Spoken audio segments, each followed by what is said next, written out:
Meus irmãos, é bom estarmos na presença do Senhor, amém? Amém. Essa semana nós tivemos aqui alguns trabalhos, só para informar os irmãos.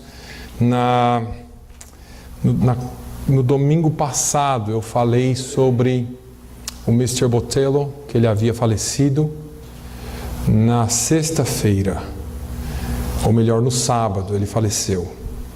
E na terça-feira, o pastor visitou a esposa dele, e quando o pastor deixou a casa da neta onde ela estava, ela disse para o filho: eu vou fechar os olhos aqui e descansar um pouco, e descansou eternamente.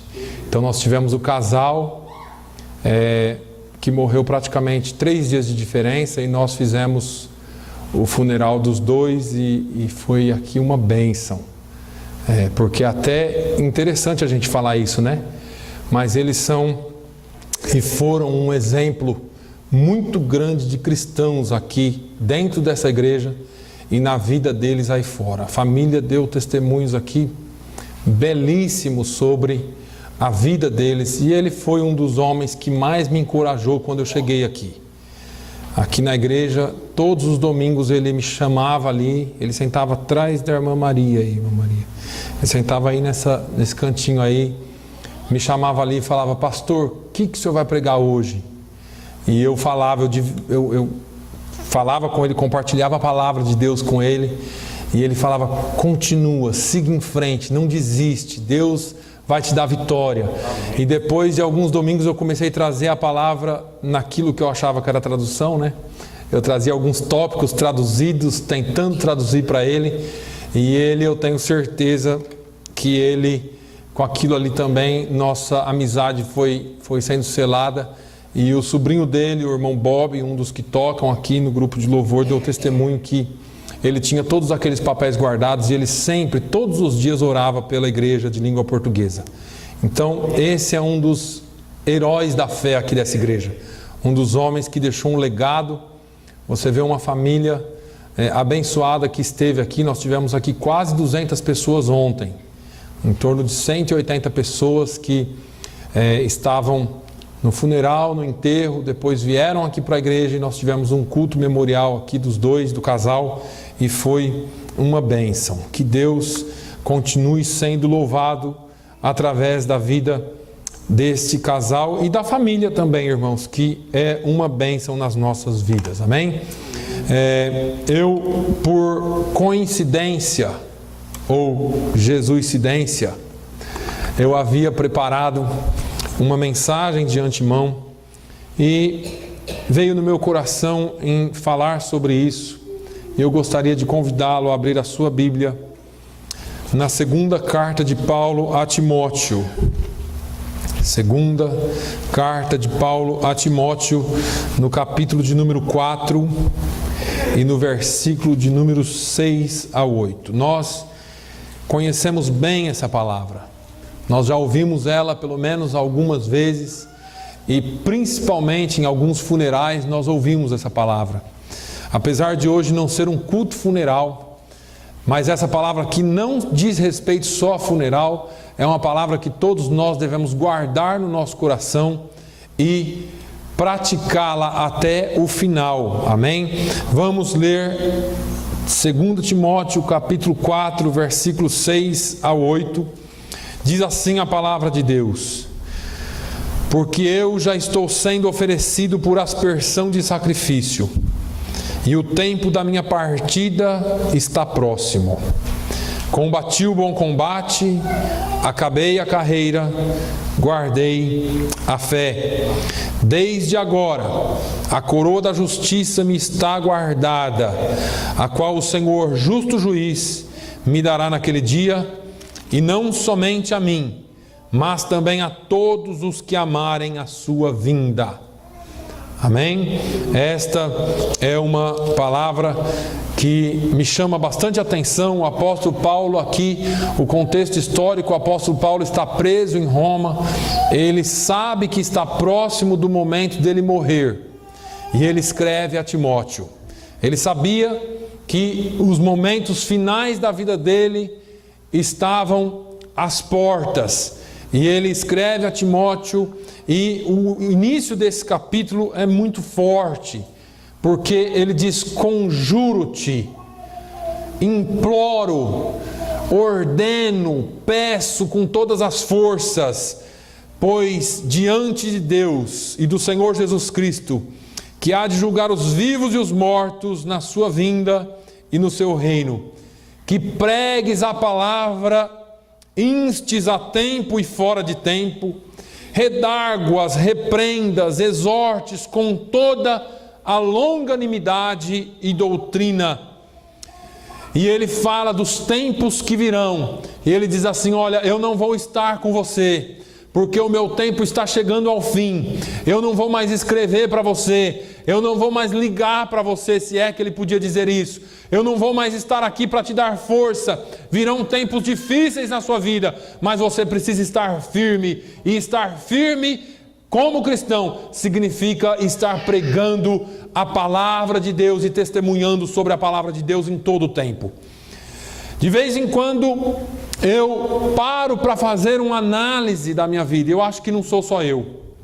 De vez em quando todos nós, ou melhor, faz-se necessário que todos nós paremos um pouquinho durante um tempo que estamos pensativos, ou estamos deitados, ou estamos em algum lugar, e façamos uma análise da nossa vida. Façamos uma análise de como estamos procedendo, se de fato a nossa conduta cristã, ou aquilo que chamamos de conduta cristã, está realmente agradando a Deus. Poucas são as pessoas que param para refletir, poucas são as pessoas que nessa correria param para avaliar as suas vidas, sobre o seu comportamento pessoal, sobre o seu comportamento interpessoal, como é que você se relaciona com as pessoas. E poucos são os que chegam a conclusões, ou à conclusão, que os levam a mudanças interiores e exteriores. Poucas são as pessoas que, após refletirem sobre a sua vida, dizem assim: eu estou falhando nisso, eu estou falhando aqui, eu estou errando aqui, ou eu já errei aqui, dei um passo, consegui mudar. Poucos são que conseguem refletir dentro da palavra de Deus e trazer mudança para a sua vida. Poucos são, irmãos, que, pautados à luz do Evangelho, demonstrem amadurecimento espiritual e crescimento na vida cristã. Muitos de nós permanecemos nas nossas mesmas falhas e nos nossos mesmos nos nossos mesmos objetivos, ou talvez nos nossos mesmos caminhos por muito tempo. E não avaliamos, porque afinal de contas somos crentes, somos cristãos, estamos dentro da igreja, estamos servindo a Deus, e não avaliamos aquilo que Deus tem nos falado através da palavra de Deus. Talvez esse possa ser um bom momento, ou um momento mais oportuno para um mergulho interior e verdadeiro.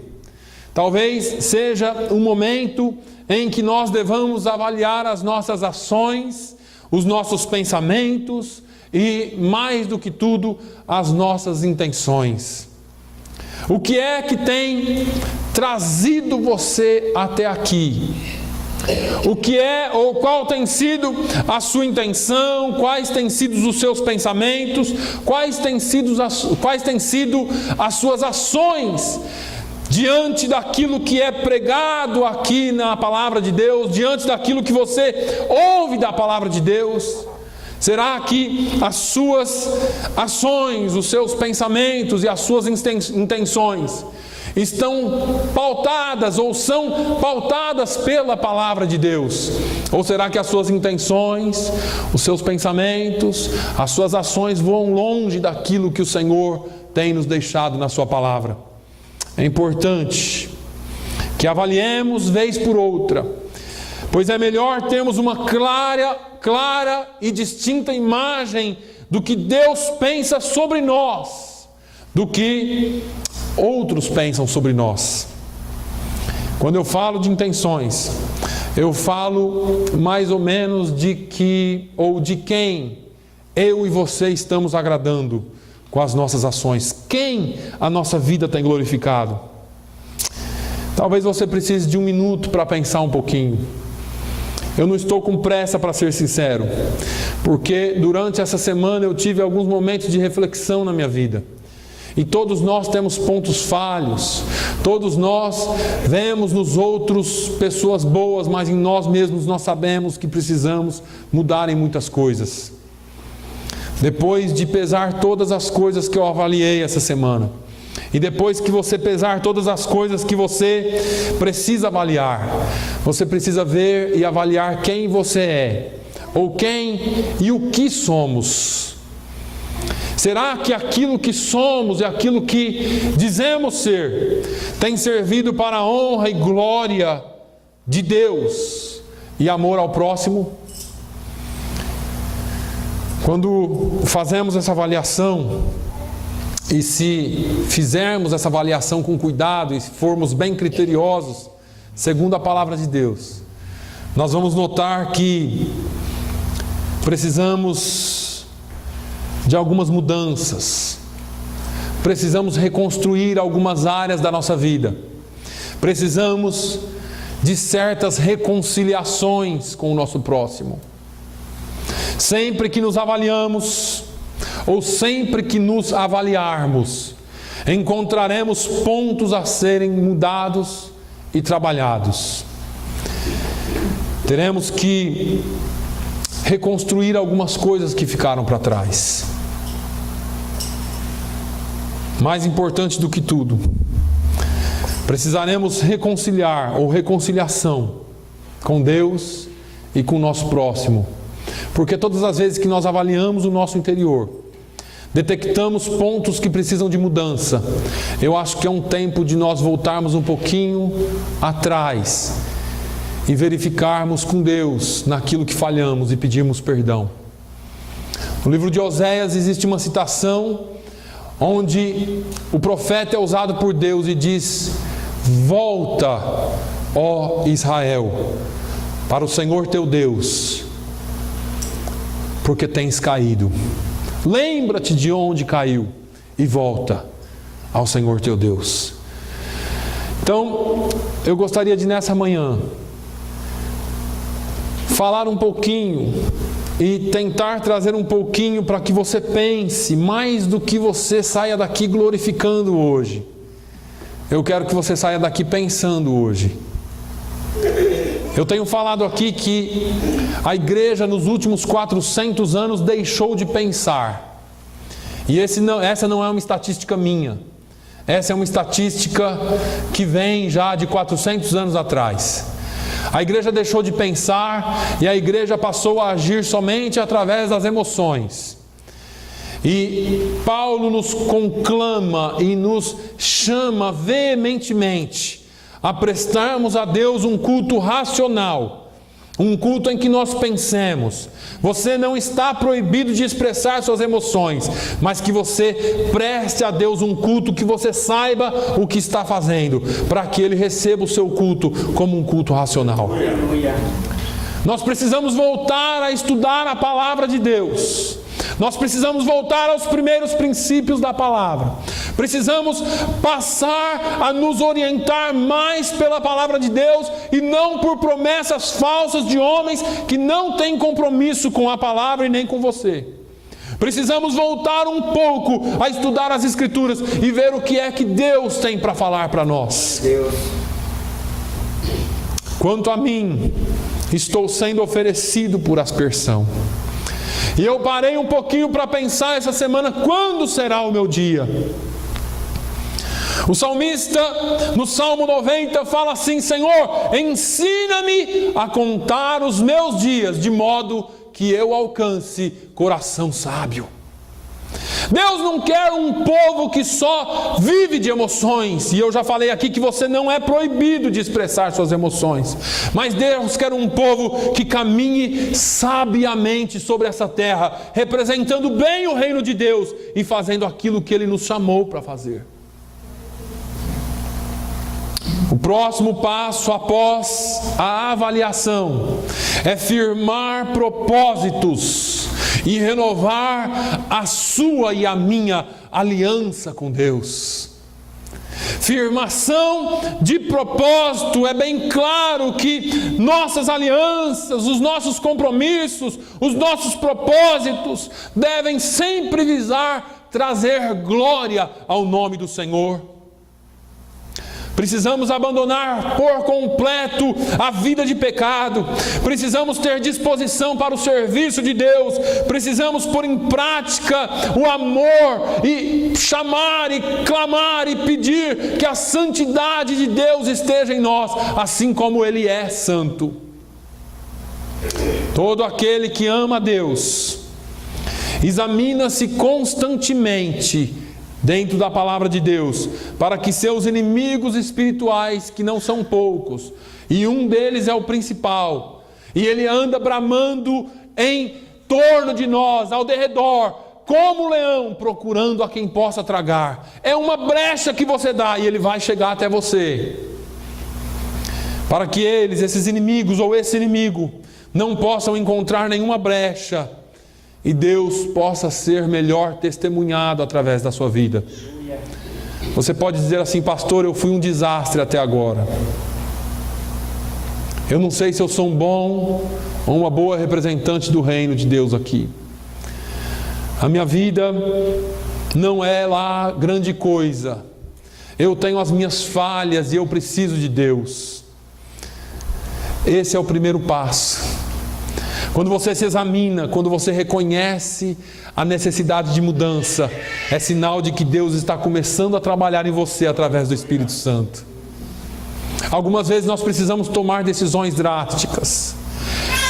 Em 2 Coríntios, no capítulo 13, no versículo 5, Paulo diz: examinai-vos a vós mesmos, se permaneceis na fé, provai-vos a vós mesmos. Ou não sabeis quanto a vós mesmos que Jesus Cristo está em vós? E Paulo faz um dos mais drásticos, ou uma das mais drásticas declarações que eu já vi na palavra de Deus. Se é que já não estáis reprovados. Esse foi um dos versículos que mais mexeu com a minha vida. Porque eu não tenho vergonha de dizer que um dia da minha vida eu tive que dizer: a minha vida é uma mentira. Tudo que eu faço é mentira, tudo que eu vivo é mentira, tudo que eu tenho planejado é mentira. Eu planejo as minhas coisas em cima de ilusões. Eu tive que parar com tudo e dizer: Senhor, eu quero uma mudança, e eu preciso de uma mudança radical, ou então eu não sirvo para ser mais chamado de cristão. Eu só tinha o nome de cristão. Eu só levava uma marca exterior de cristão, mas o meu interior era como aqueles hipócritas que Jesus disse: vocês são bonitos por fora, são como copos e pratos lavados por fora, mas por dentro estão sujos. São como sepulcros caiados, que por fora são pintados, bonitos, mas por dentro as carnes estão podres. Por dentro você não é nada, você é uma mentira. E essa palavra foi entrando em mim, e eu me dobrei diante do Senhor em humilhação e disse: Senhor, muda a minha vida.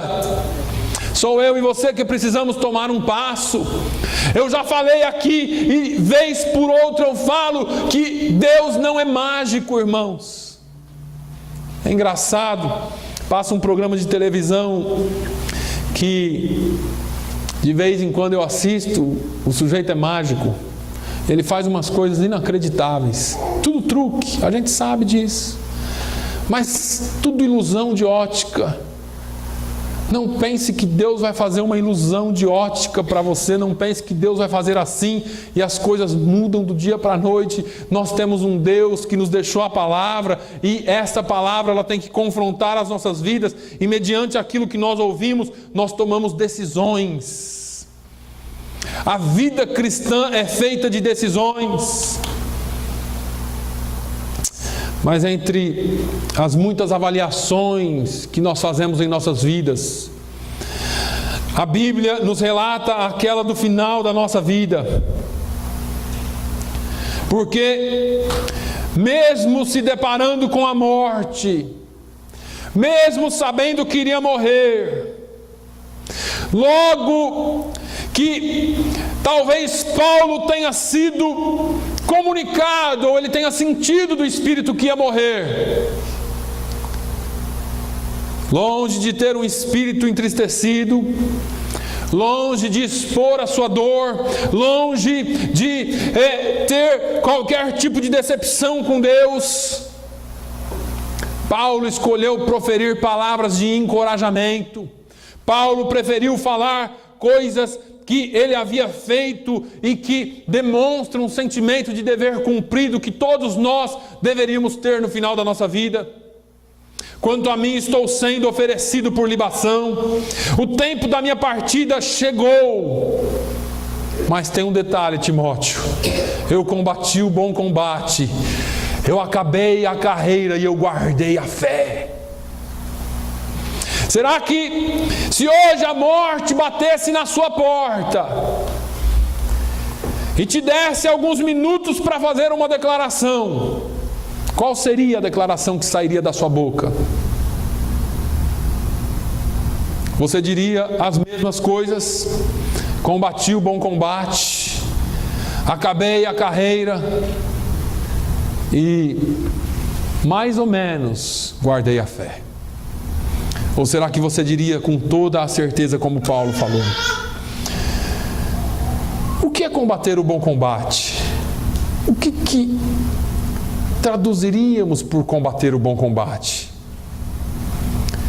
Para que se compreenda melhor essa caminhada cristã até a vida eterna, Paulo faz algumas comparações sobre o que seria combater o bom combate. A vida cristã, Paulo começa a assemelhá-la com uma luta corpo a corpo, talvez, um trabalho pesado, uma corrida de atletismo, uma maratona. Para que se atinja essa meta que Paulo está falando, combater o bom combate, comparando com a vida de um atleta, comparando com a vida de um agricultor, comparando com a vida de um lutador, é necessário que haja obediência às regras pré-estabelecidas, é necessário que haja tempo gasto em treinamentos, é necessário que se persevere até o fim. Temos que ter determinação, temos que renunciar a muitas coisas, temos que renunciar a esforços ou coisas externas e nos esforçar, temos que lutar forte para conseguir. Se algum de vocês aqui tiveram a oportunidade de assistir aquele filme, alguns filmes que passam por aí, de treinamentos, filme de lutadores que treinam incansavelmente, filmes sobre grupos militares, tropa de elite e outros, você vai ver que aquilo é uma boa ilustração, porque Paulo está comparando aqui ao combate. Paulo está falando do bom combate. O que me chama a atenção é que Paulo nunca fugiu às regras do bom combate. E essa obediência às regras pré-estabelecidas é importantíssima, porque um dia desses, e talvez eu venha pregar sobre isso, porque Deus falou muito comigo, eu estava orando e pedindo para Deus fazer algo, pedindo para Deus fazer isso, pedindo para Deus fazer aquilo, e o Espírito Santo veio em mim e falou assim: não espere o impossível. Eu falei: mas Deus é o Deus do impossível. Ele falou: não espere o impossível. E eu comecei a perguntar para Deus o que é que Ele queria dizer com isso. E Ele falou assim: sabe o que eu quero dizer com isso? Deus, apesar de ser o Deus do impossível, Ele tem regras pré-estabelecidas que Ele pode quebrar, mas por ordem Ele não quebra. Se você plantar banana, vai nascer banana. Não espere nascer laranja, irmãos. Não vai nascer laranja na bananeira. Deus pode? Pode. Ele vai fazer? Olha, Ele pode fazer. Mas qual é o propósito? Nós precisamos pensar que Deus tem regras. Deus estabeleceu regras para o seu reino. O grande problema que eu vejo no Evangelho anunciado hoje é que não se fala mais em regras.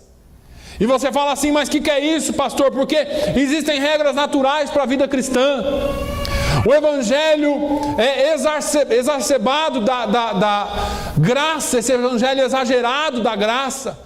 Que a graça de Deus é tudo, que a graça de Deus, e você não precisa mais ter vida com Deus, você precisa entender que o pecado continua sendo pecado, que a mentira continua sendo mentira, que roubar nunca deixou de ser roubar, que matar nunca deixou de ser matar, que viver uma vida hipócrita nunca deixou de ser pecado diante de Deus, a prostituição ainda é pecado para Deus, o homossexualismo ainda é pecado para Deus, a despeito da sociedade aceitá-lo, a despeito de haver uma grande pressão para o povo de Deus aceitá-lo, mas ainda é pecado e Deus não mudou a sua regra. A Bíblia diz que Ele é o mesmo ontem, Ele é o mesmo hoje e será eternamente. Não espere que Deus mude regras, irmãos. Ele vai fazer isso só para mim porque eu sou especial. Ele pode fazer o impossível, mas Ele tem regras. Não importa o que estão anunciando aí fora, as regras pré-estabelecidas da palavra de Deus não mudam. E você precisa entender isso como cristão. Você precisa entender também que esse deserto da sua vida não é só um deserto, é um campo de treinamento. O treinamento de Deus ele é diferente de tudo que nós possamos imaginar, irmãos. Entenda que qualquer que seja a sua habilidade, cultural, esportiva, profissional, de qualquer âmbito ou natureza da sua vida, o seu sucesso e o seu destaque aos demais será sempre determinado pelo seu tempo de treinamento e por aquilo que você investe e aplica naquilo. Você nunca será um bom marceneiro se você não treinar muito para fazer aquilo. Você nunca será um bom, vamos falar de esportes aqui, um bom atirador de flechas se você não passar horas treinando aquilo. Você nunca será um bom jogador de basquetebol, ou de beisebol, ou de futebol, ou de soccer se você não treinar horas e horas e horas a fio. Você pode ter até os seus talentos naturais, mas você precisa da prática. Em outras palavras, o quanto que você investe de tempo no treinamento é o quanto de sucesso que você vai ter. Treinamento básico para qualquer jogador é o básico. Não pense que aquelas jogadas bonitas de basquetebol que você vê na televisão, ele treinou para fazer aquilo. Aquilo ali é inspiração de momento. O treinamento é no cesto. 1000 vezes, 2000 vezes, 3000 vezes por dia. O básico da vida cristã deve ser praticado todos os dias da sua vida. Não espere que as suas inspirações venham em todos os instantes. Você está caminhando aqui, de repente você se sente cheio pelo Espírito e vai ter inspiração para fazer coisas maravilhosas. Pode acontecer, mas não é o básico. O básico é você ser orientado pelos primeiros princípios da palavra de Deus. O básico é você conhecer a palavra de Deus e praticá-la na sua vida todos os dias como um bom treinamento. Perseverança. Precisamos ter perseverança no que fazemos. Precisamos ter determinação. O mundo que nós vivemos e a nossa vida cristã, para que ela tenha sucesso, nós precisamos ter renúncia ou renunciar muito. É interessante porque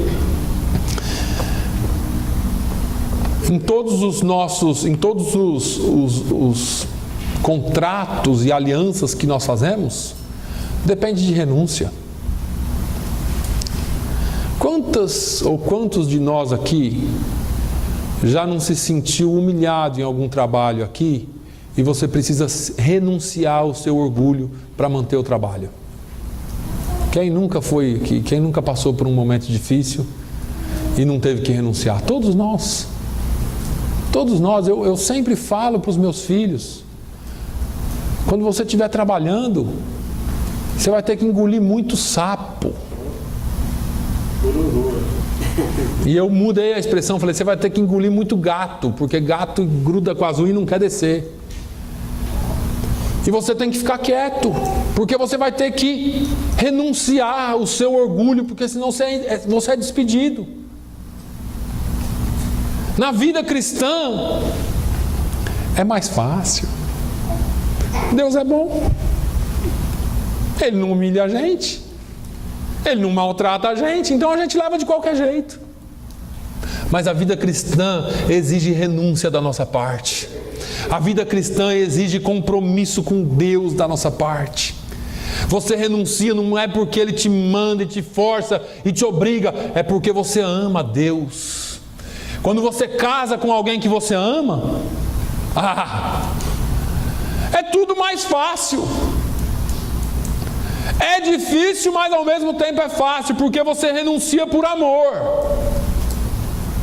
Você renuncia porque você tem prazer em renunciar. E você sabe que aquilo ali é bom para você mesmo, que doa a princípio. Você renuncia e prefere não brigar. Você renuncia e prefere não discutir. Você renuncia e prefere não sair com seus amigos em detrimento do seu casamento. Você renuncia e prefere fazer coisas que talvez antes você era acostumado a fazer e não é errado fazer, mas agora, porque você ama, você renuncia porque você ama. A aliança com Deus não é diferente. E ela deveria ser levada muito mais a sério.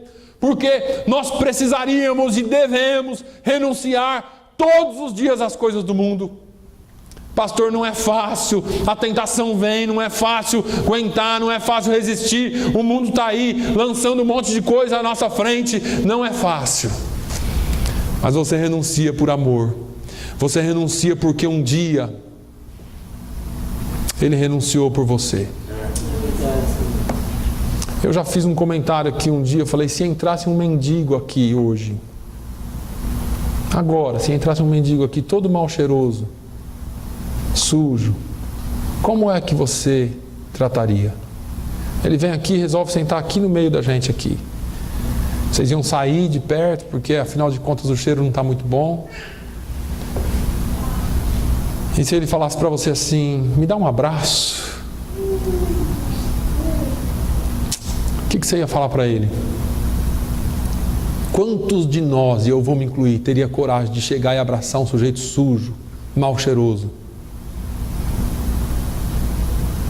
Jesus fez isso com você. Você estava podre de pecado. Você não tinha nada para oferecer. Nós não tínhamos nada de nós mesmos. Estávamos em nossos pecados, em nossas condenações, em nossas anarquias, em nossa sujeira. E Jesus deixou o palácio dele, a mansão celestial. Filipenses, Paulo escreve e diz assim, olha, ele renunciou. E mesmo sendo Deus, ele tomou a forma de homem, não usurpou ser igual a Deus.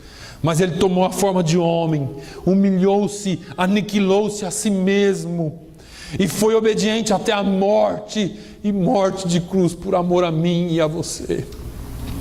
E às vezes eu e você não queremos renunciar por amor a Ele. Às vezes nós sentimos tanto, porque eu tenho que renunciar, eu tenho que deixar de fazer. Por que eu tenho? Você não tem. A verdade é essa. Você pode fazer o que você quiser, mas por amor eu escolho obedecê-lo. Porque por amor a você, ele escolheu obedecer o Pai. E Hebreus diz que ele aprendeu a obediência. Sabe por quê? Porque sendo Deus ele não tinha que obedecer nada. Ele é soberano sobre tudo. Ele se tornou homem e aí ele teve que aprender a obedecer. E não foi fácil. Não foi fácil. Lembra quando ele foi ser preso lá no jardim do Getsêmani? Os soldados vieram, eram muitos deles. A Bíblia diz que era uma corte de soldados, é de 200 a 600 soldados. Eles vieram com tochas, espadas, vieram armados para prender um homem. E Jesus disse, e a Bíblia diz que quando eles vieram e disseram: quem é ele? Ele disse: eu sou. Quando ele disse sou eu, a tradução correta é eu sou. Ele estava fazendo menção do que ele falou lá para Moisés: eu sou. E quando ele falou eu sou, todo mundo caiu por terra. Por que aqueles tantos homens caíram por terra? Jesus chamou a atenção de Pedro e falou: Pedro, eu podia pedir 12 legiões de anjos aqui. Cada legião era 6.000 homens do exército romano. Ele podia pedir 72.000 anjos para aniquilar aquilo lá tudo e acabar com tudo. Mas ele aprendeu a obediência. Ele falou: sou eu, pode vir aqui me prender. Libera os meus discípulos. Vem aqui me prender por amor a você. Por amor a você. Foi por amar você que ele fez isso. Aleluia. E às vezes eu e você não queremos renunciar. Às vezes eu e você estamos tão presos ao pecado e nós não queremos renunciar ao pecado.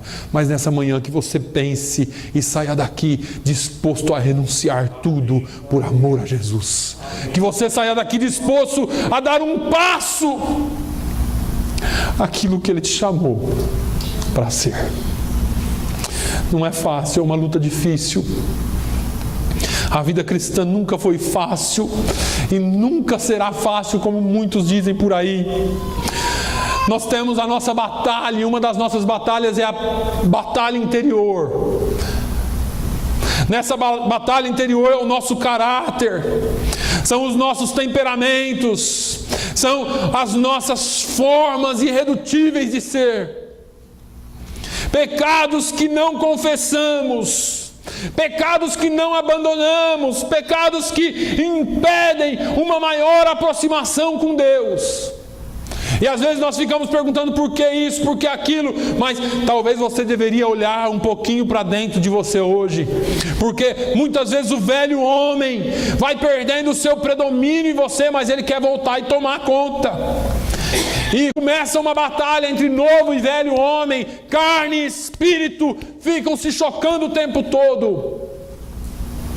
O apóstolo Paulo escreveu aos Romanos 7, aos Romanos do capítulo 7, versículos 18 e 19: porque eu sei que em mim, isto é, na minha carne, não habita bem algum. E com efeito o querer está em mim, mas não consigo realizar o bem. Porque não faço o bem que quero, mas o mal que não quero, esse faço. E assim é conosco.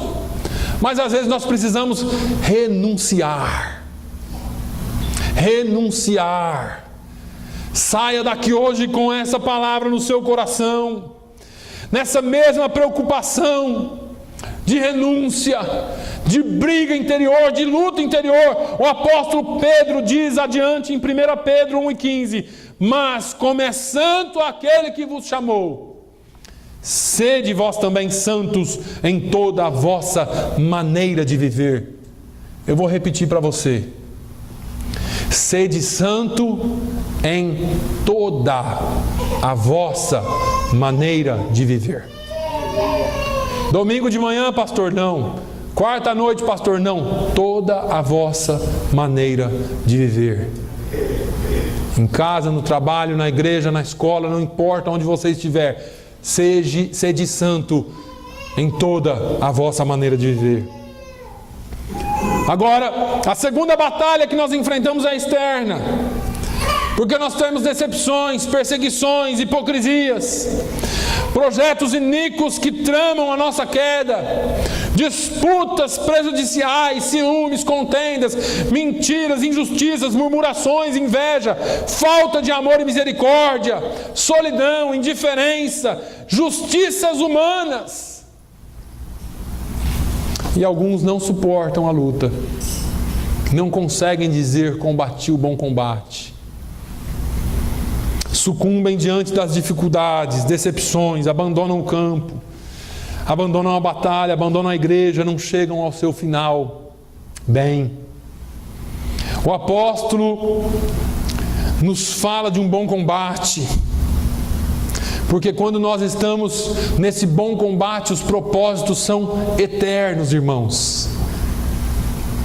O resgate de vidas prisioneiras do pecado, Esse é o maior alvo de Jesus para as nossas vidas e para a humanidade.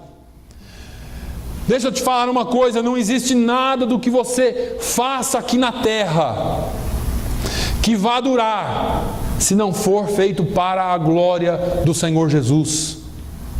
Só dura na sua vida para a eternidade aquilo que você faz para Ele e por Ele. Não adianta se você comprou carros, casas, muitas posses, muitas coisas, isso tudo vai ficar aqui. Não importa quantas roupas e sapatos você tem no seu guarda-roupa, apesar de que para a mulher isso é bom. Eu quero te dizer que nada disso importa.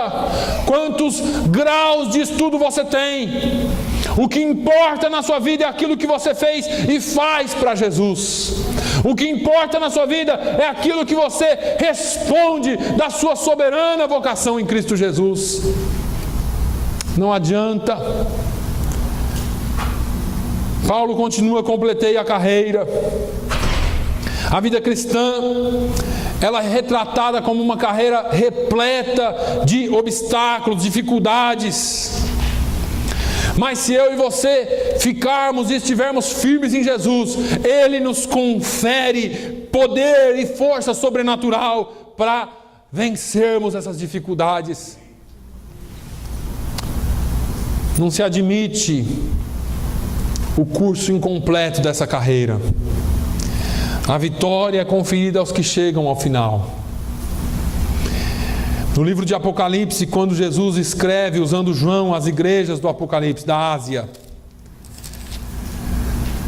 Apocalipse 2:7, ele diz: quem tem ouvidos, ouça o que o Espírito diz às igrejas. Ao que vencer, dar-lhe-ei de comer da árvore da vida, que está no meio do paraíso de Deus. Apocalipse 2:11, quem tem ouvidos, ouça o que o Espírito diz às igrejas. O que vencer não receberá o dano da segunda morte.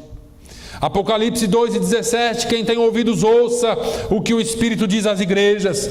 Ao que vencer, darei eu a comer do maná escondido, e dar-lhe-ei uma pedra branca, e na pedra um novo nome escrito, o qual ninguém conhece, senão aquele que o recebe. Apocalipse 2:26 diz: ao que vencer e guardar até o fim as minhas obras, eu lhe darei poder sobre as nações.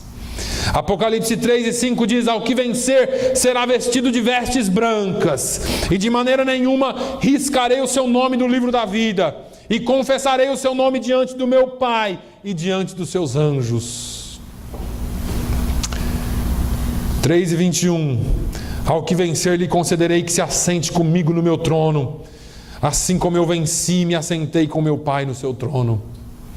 E no capítulo 21:7, no finalzinho, ele diz assim: quem vencer herdará todas as coisas, e eu serei seu Deus, e ele será meu filho. Aleluia. É o que vencer, irmão.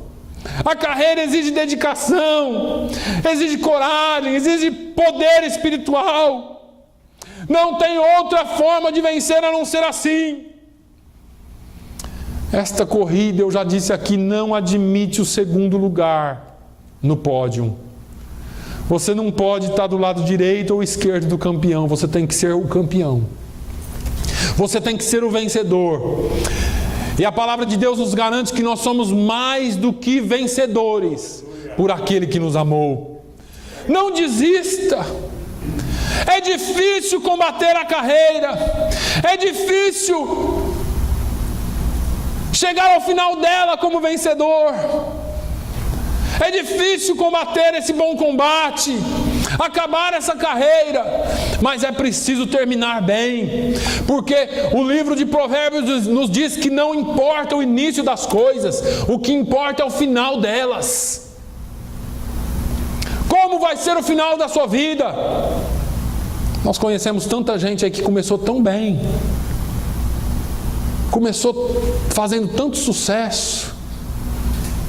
Um dia desses eu vi alguém desabafando num vídeo e dizendo que eles estavam aqui, foram muito bem, pregaram muito bem, mas se envolveram com coisas que não era para se envolver.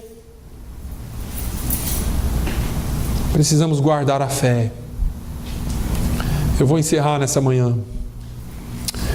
Mas essa confissão de Paulo é a mais importante declaração de todas. Você sabe por quê? Porque nós somos muito críticos às vezes. E às vezes eu e você podemos dizer assim: minha vida podia ser melhor, eu podia fazer mais. Geralmente quem vê que precisa fazer mais é porque está fazendo. Algumas pessoas não veem assim. Não, tá bom, o que eu estou fazendo tá bom. E esses vão diminuindo e acabam não fazendo nada. Mas quem está fazendo alguma coisa sempre quer fazer mais para Deus. E por essa crítica, por essa autocrítica, às vezes nós pensamos que estamos indo tão bem, tão mal. Eu não quero te desencorajar nessa manhã, eu quero te encorajar nessa manhã. Eu quero que você saiba que existe um futuro para aquele que guarda a fé. Muitas vezes nós enfrentamos tantas dificuldades na vida, mas é o final dela que importa. É como você vai chegar no final que importa. Guardar a sua fé que importa. Muitos até conseguem passar anos dentro da igreja. Muitos até conseguem pertencer a algumas organizações religiosas como essa aqui. Mas poucos são os que se mantêm sinceros e fiéis à verdadeira e santa palavra de Deus.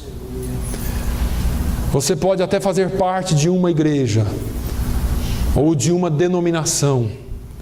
A pergunta que eu tenho para você nessa manhã: como está o seu compromisso com a palavra de Deus?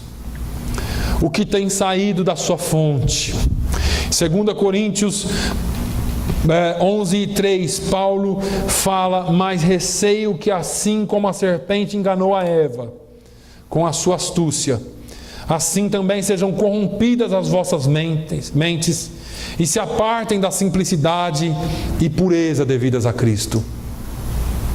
Quando eu falo de primeiros princípios, irmãos, eu estou falando da simplicidade da palavra de Deus, da pureza da palavra de Deus.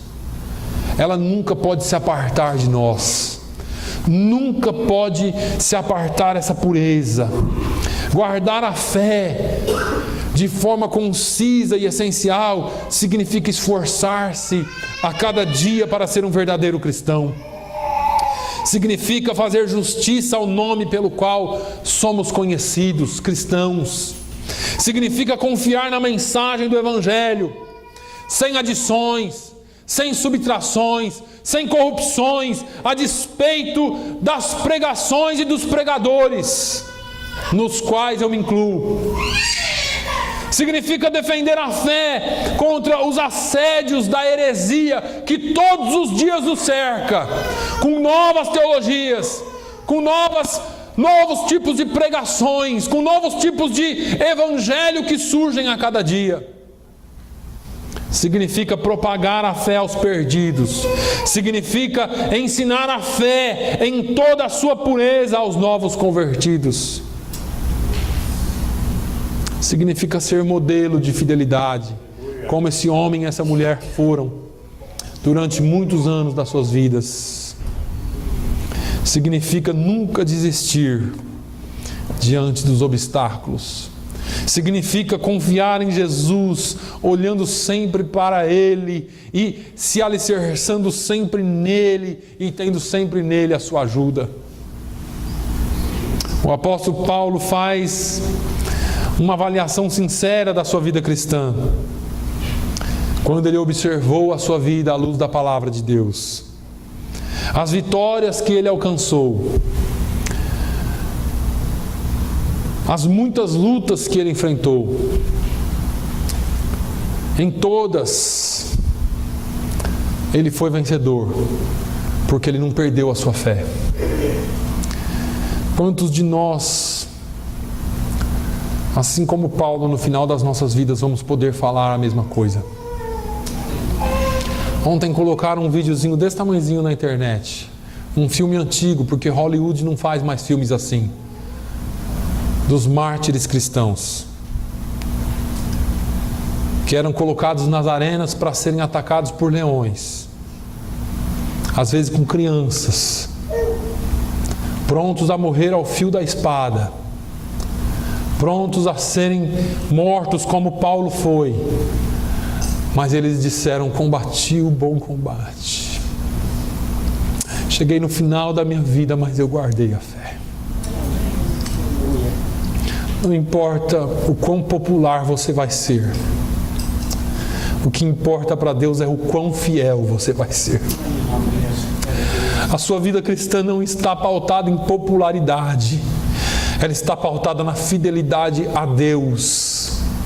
Eu já disse aqui que em alguns momentos da sua vida você vai ter que desagradar algumas pessoas para agradar aquele que te chamou para uma soberana vocação. E algumas vezes nós somos tentados pelo pecado da popularidade, como foi Saul. Algumas vezes nós somos tentados a nos desviarmos dos princípios da palavra, como alguns foram e caíram. Mas eu quero te dizer nessa manhã que a melhor coisa que você pode fazer é se manter firme na fé em Jesus. Não importa o que aconteça com você. Quando eu vi esse homem com a perna amputada, quando eu vi esse homem prestes a morrer, e você chegava na beira da cama dele, ele falava assim: louvado seja o nome do Senhor. Ontem eu ouvi um testemunho lindo, porque quando a esposa dele foi visitá-lo, ou quando eles estavam os dois juntos lá no nursing home, os testemunhos dos enfermeiros são impactantes, porque eles estavam em quartos separados, mas de vez em quando eles traziam os dois juntos e eles davam a mão um para o outro e começavam a cantar: Tu és fiel, Senhor.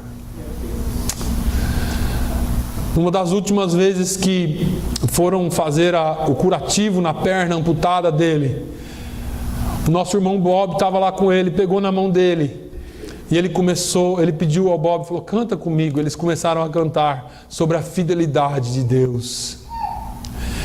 E aquilo fazia com que os enfermeiros fizessem aquela obra com muito mais amor.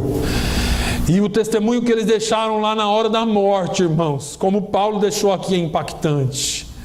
Combati o bom combate, acabei a carreira e eu guardei a fé. Não importa o que os outros pensem de mim, não importa o que vão falar de mim, eu vou continuar firme e fiel nos caminhos do Senhor. Hoje é um dia que você pode sair daqui pensando: o que eu tenho feito e o que é que eu vou fazer daqui para frente. Só essa certeza inabalável de Paulo, vivida também em nossas vidas, poderá nos levar a desfrutar de uma vida abundante de vitórias aqui na terra e a nossa coroa final na glória. Porque Paulo fala no último versículo que nós lemos, 2 Timóteo 4:8: desde agora a coroa da justiça me está guardada, a qual o Senhor, não um homem, o Senhor, que é justo juiz, me dará naquele dia. Mas Ele não vai dar essa coroa só para mim, Paulo está dizendo, mas também a todos os que amarem a sua vinda. Como está o seu coração? Está preparado para a vinda? Se Jesus te chamar hoje, o que você tem a dizer? E eu não estou aqui dizendo, irmãos, que nós não temos falhas. Eu estou dizendo que nós somos mais do que vencedores. Levante a sua cabeça.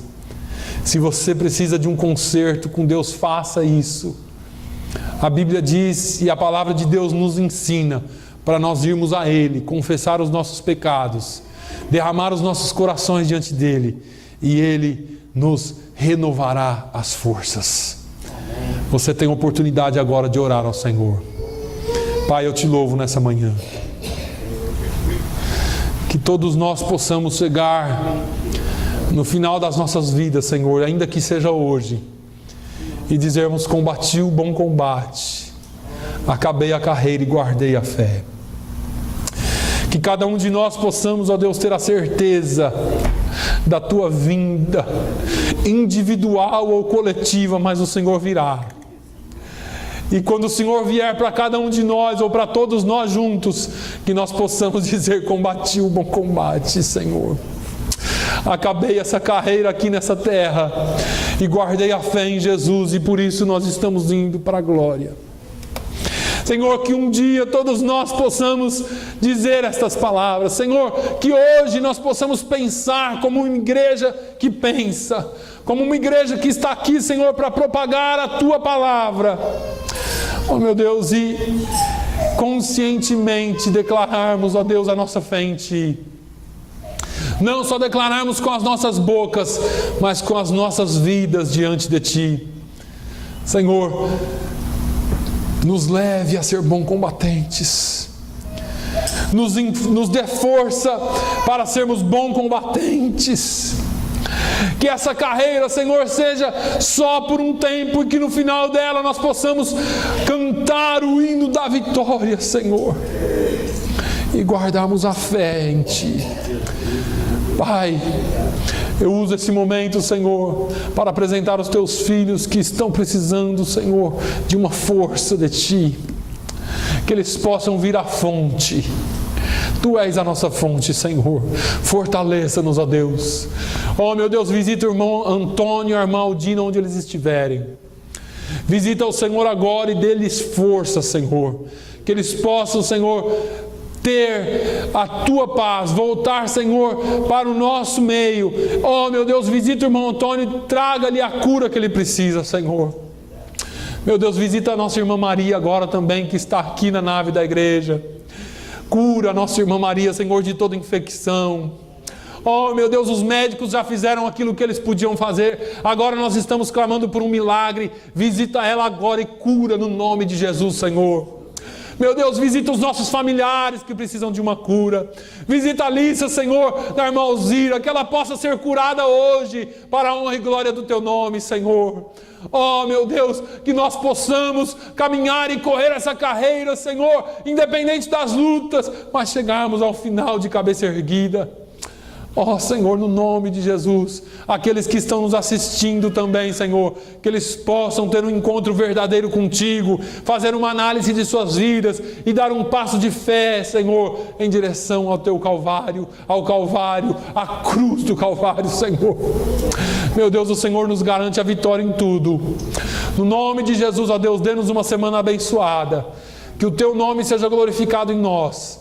E que nós sempre tenhamos uma palavra de bênção para a vida dos nossos irmãos. É no nome de Jesus que eu te peço agradecido. Amém, amém. Que o amor de Deus, a graça do nosso Senhor e Salvador Jesus Cristo, a comunhão e a consolação do Espírito Santo seja com todo o povo de Deus, hoje e sempre. Todos digam amém. Glória a Deus.